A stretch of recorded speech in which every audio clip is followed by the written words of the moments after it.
নমস্কার, আমি মৃত্যুঞ্জয় বটব্যাল বিয়ন্ড ক্যামে আপনাকে স্বাগত। আজ যে বিষয়টা নিয়ে ডিসকাস করব সেটা পরিণত এবং অপরিণত। পরিণত এবং অপরিণত বলতে আমি ঠিক কি বোঝাতে চাইছি আসছি।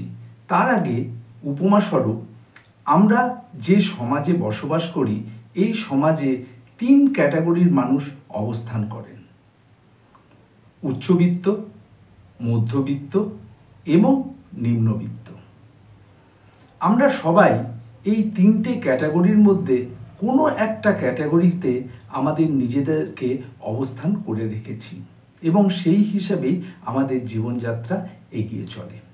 সিমিলারলি, ক্যামেরার সামনে যে সমস্ত আর্টিস্টরা অভিনয় করেন তাদেরও 3টে ক্যাটাগরিতে ভাবা হয়: বক্স আর্টিস্ট, ক্যারেক্টার আর্টিস্ট এবং জুনিয়র আর্টিস্ট।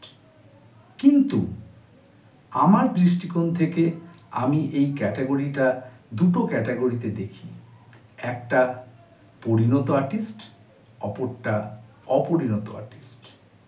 তাহলে চলুন দেখা যাক পরিণত আর্টিস্টই বা কারা আর অপরিণত আর্টিস্টই বা কারা। শটের আগে যে সমস্ত আর্টিস্ট ক্যামেরার লেন্স, ক্যামেরার অবস্থান, নিজের অবস্থান এগুলো নির্ণয় করে বুঝে উঠতে পারেন যে ডিরেক্টর তাকে কোন শটের মধ্যে রেখেছে, সেটা কি close shot, SP shot, EP shot বা আদার কোনো শটস। সেই অনুযায়ী তিনি তার ডাইমেনশনটাকে ফিক্স করে ফেলেন এবং শট চলাকালীন শটটা যখন শেষ হয় তখন বেশিরভাগ ক্ষেত্রেই শটটা ওকে হয়।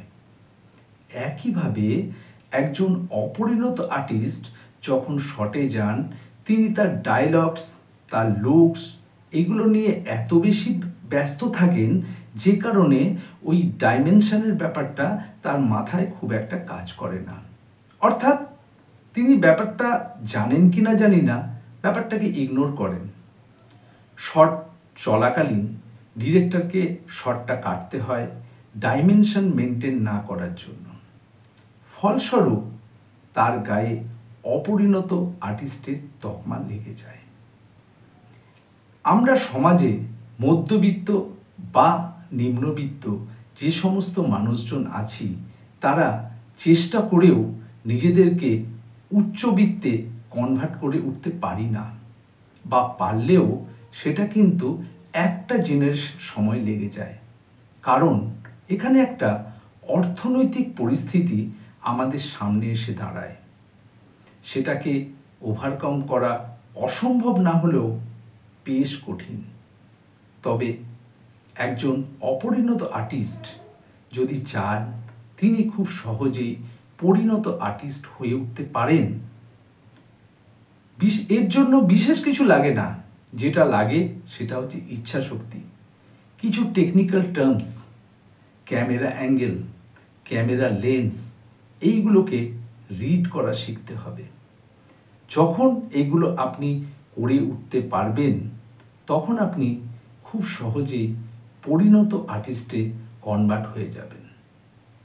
এর জন্য আপনার কাছে যে ইচ্ছা শক্তিটা আছে সেটাকে অ্যাপ্লাই করতে শিখুন। অ্যাপ্লাই করতে শিখলে দেখবেন আপনি একদিন অপরিণত আর্টিস্ট থেকে পরিণত আর্টিস্টে কনভার্ট হয়ে গেছেন।